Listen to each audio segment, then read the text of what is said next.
दोस्तों एक जिले में ये पेपर हुआ है आपका मैथमेटिक्स का। और उसका पेपर भेजा है, एक बच्चे ने बोला कि सर इस पेपर को देख लीजिए। तो मैंने इस पेपर को देखा तो इसमें सारे क्वेश्चंस जो मैंने पहले एक पेपर आपको करवाया हुआ है मैथमेटिक्स का, बिल्कुल वैसे ही क्वेश्चन है। इसमें पूछा गया रेशनल नंबर कौन सा जो है इसमें से है। आपको बताना है कि कौन सा इसमें से रेशनल नंबर है, आपको बताना है। आसानी से बता सकते हो कि रेशनल नंबर कौन सा है। इस तरह से ये देखिए, अब दूसरा क्वेश्चन, 2 - x² प्लस में x³ in coefficient of x square is, तो एक्स स्क्वायर का कॉफिशिएंट क्या है, -1 है। तो यहाँ पे डी ऑप्शन करेक्ट हो जाएगा, है ना। इसी तरह से ऑप्शंस जो है आपका सही हो जाएगा। रेशनल नंबर देखो, ये इरेशनल नंबर है, ए वाला इरेशनल नंबर है क्योंकि ये अंडर रूट से बाहर नहीं आएगा। 1/√2, अंडर रूट 2 को भी आप जो है बाहर नहीं ले सकते हो। अंडर रूट 2 भी हल नहीं किया जा सकता, पॉइंटों में आएगा। तो जिस अंडर रूट को हम जो है सही तरीके से हल नहीं कर सकते वो सारे इरेशनल नंबर होते हैं। पाई भी हमारा इरेशनल होता है। यहाँ पे 2/√7 है और यहाँ 7/√7 है। √7 से √7 कट जाएगा तो 2/7 आ जाएगा। और रेशनल नंबर क्या होता है, बट्टे के फॉर्म में होता है ना। तो ये इसका आंसर हो जाएगा कि भाई बी ऑप्शन सही है। इस तरह से यहाँ पे पूछा गया है डिस्टेंस ऑफ पॉइंट -3 और 4 from the Y axis will be. Y अक्ष से दूरी बताना है। तो वाई अक्ष से दूरी कितनी होगी, वाई अक्ष से दूरी होगी -3। ठीक है, वाई एक्स है ना, तो यहाँ पे एक्स का डिस्टेंस आपको बताना है कि वाई से एक्स की दूरी कितनी है, तो -3 यूनिट हो जाएगी। इसके बाद जो नेक्स्ट क्वेश्चन है इसी तरह से, which of the following statement are true, तो यहाँ पे कौन सा स्टेटमेंट्स जो है आपका ट्रू है वो बता देना है। यहाँ पे the sum of exterior angle of a triangle is, तो आपको एक्सटीरियर एंगल के ट्राइंगल के एक्सटीरियर एंगलों का सम कितना होता है सभी को पता है। इन पैरेललोग्राम, जो पैरेललोग्राम होता है आपका समांतर चतुर्भुज, तो उसमें जो है क्या होता है, ठीक है। Opposite sides are equal, opposite angles are equals, diagonals bisect each other, all above, ठीक है ना, ऑल ऑफ अबव हो जाएगा। The angle formed in the semi circle is, तो आपको अच्छी तरह पता है सेमी सर्कल मतलब होता है आधा सर्कल। तो उसमें कितना आपका एंगल हो जाएगा, तो सेमी सर्कल में जो एंगल होता है वो 180 डिग्री होता है। पूरे अगर सर्कल होता है तो उसमें 360 डिग्री होता है ना।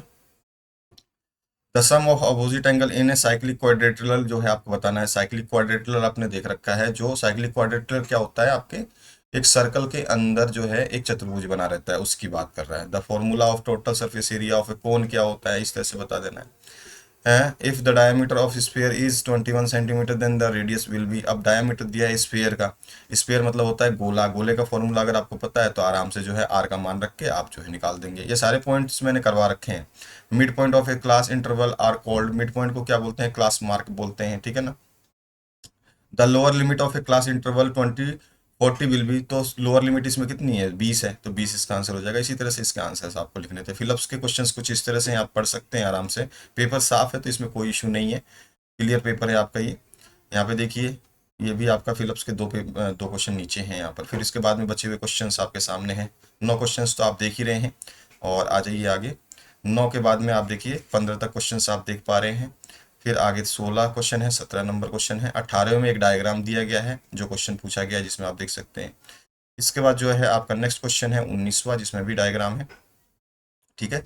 अब आइए 20 नंबर, 21 नंबर किस तरह का क्वेश्चन पूछा गया है।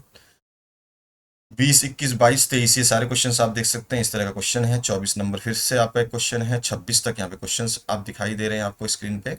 और फिर है 27, 28, 29। आगे बढ़िए और यहाँ पर जो है ग्राफ दिया है, ठीक है। यहाँ पे particular section of class 9th 40 student ask about the months of their birth, उनके जन्मदिन का जो है महीना पूछा गया है। Following graph was prepared for the data so obtained. अब 40 बच्चों को जो डाटा आया कि कौन कौन से महीने में उनका जन्म हुआ है, उसके हिसाब से ये ग्राफ जो है बनाया गया है।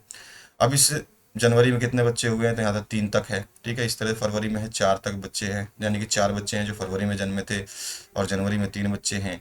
मार्च में जन्म लेने वाले बच्चों की संख्या 2 है, अप्रैल में जन्म लेने वालों की संख्या 2 है, मई में जो है जन्म लेने की संख्या 5 है, जून में जन्म लेने वालों की संख्या 1 है। इस तरह से ये डाटा दिया गया है। अब इसमें आपसे जो क्वेश्चंस पूछे गए हैं, इन डाटा को पढ़ करके आराम से दे सकते हो, बिल्कुल ईजी से क्वेश्चन है। फिर यहाँ पे फैक्टराइज के क्वेश्चंस हैं, आप देख सकते हो, ठीक है, ये फैक्टराइज वाले हैं। और इसके बाद देखिए,